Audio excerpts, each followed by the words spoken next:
Others are the Commissioner of Police, Abia State, the Director General of the... It will recall that the continued detention of Kanu had made IPOB to issue a sit-at-home directive on Mondays in all the southeastern states, which has become a source for concern to residents and others. State television in Sudan says there has been a failed coup attempt in the country. Reports from the capital city Khartoum and nearby Omdurman indicate that there has been intense military activity and bridges across the river Nile have been closed. A government official was quoted as saying the plotters had tried to take over the state's media building but failed. Video on social media appears to show armored vehicles on city streets, while the government reported to have said measures have been taken to contain the situation. Noir military spokesman Mohammed Al-Faqih Sulaiman says the interrogation of suspects will soon begin. It will be recalled that 2 years ago, the country's long-term ruler, Mr. Omar al-Bashir, was toppled and a power-sharing agreement then established a government.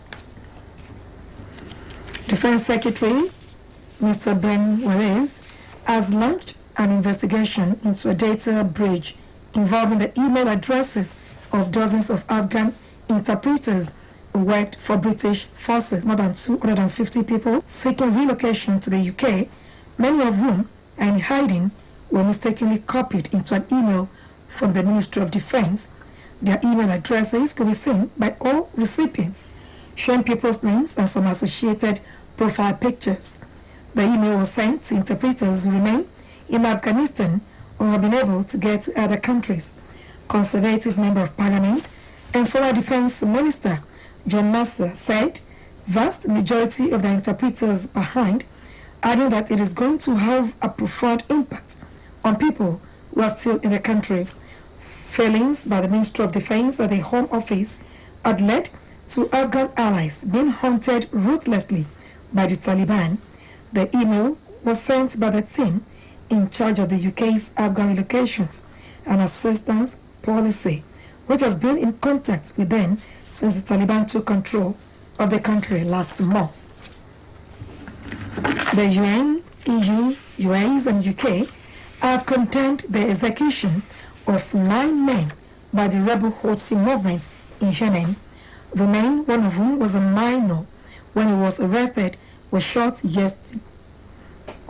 yesterday by a firing squad in Tahrir Square in Sana'a.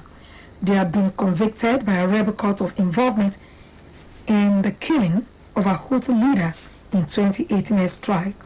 The UN Secretary General, Mr. Antonio Guterres, said the trial had not met international standards, while the US noted that it had been a sham after years of torture. Yemen has been devastated by a conflict that escalated in 2015, where the Houthis seized control of large parts of the country, and a Saudi-led coalition launched an operation to restore President Mansour Hadi's government.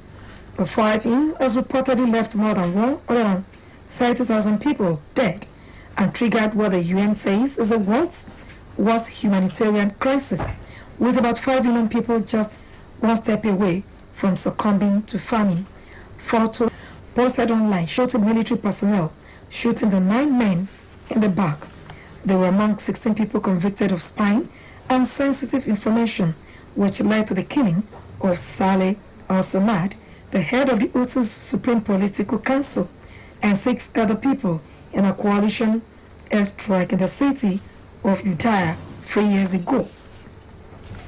This is the World at Noon, coming to you from Osun State Broadcasting Corporation. Fairness, justice, and patriotism. Don't be a saboteur. President Trudeau's Liberal Party has narrowly won Canada's election, but it failed to secure a majority. This is Mr. Trudeau's third federal election win, but his critics say the election was a waste of time. The Liberals are projected to win 156 seats, short of the 170 seats needed for the majority he was seeking with his early election call. Reports have it that the Conservatives have held onto their main opposition status and are expected to win about 112 seats. Mr. Trudeau told supporters in Montreal in the early hours of today that there are still votes to be counted, but what he had seen tonight is millions of Canadians have chosen a progressive plan. The election, which took place during a fourth pandemic wave in Canada, was the most expensive in the country's history, costing about 600 million Canadian dollars, equivalent to 470 million US dollars or 344 million pounds. The projected results suggest a parliament strikingly similar to the one elected just 2 years ago in 2019. White House COVID-19 coordinator Mr. Jeff Zients says the U.S. is easing its coronavirus travel restrictions, reopening to passengers from the UK, EU and other nations.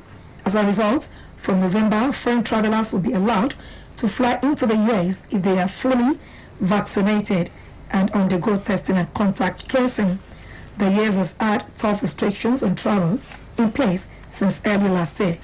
The move answers a major demand from European allies and means that families and friends separated by the restrictions can be reunited.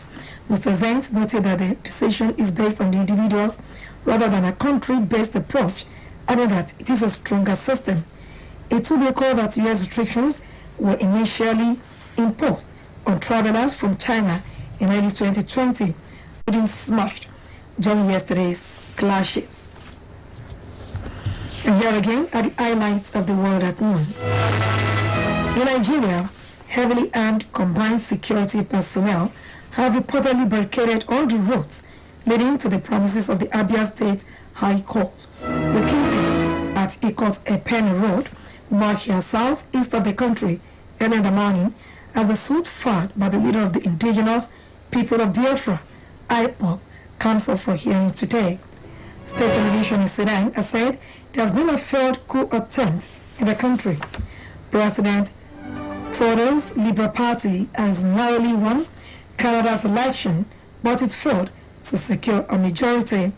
White House COVID-19 coordinator has announced that the U.S. is easing its coronavirus travel restrictions, reopening to passengers from the UK, EU, and other nations. And that was the Word at Noon, edited by Latif Agbola and delivered by Muturayo Ayigbayo. Today's next talk by guest writer Adnadia Amo expressed the importance of history as a subject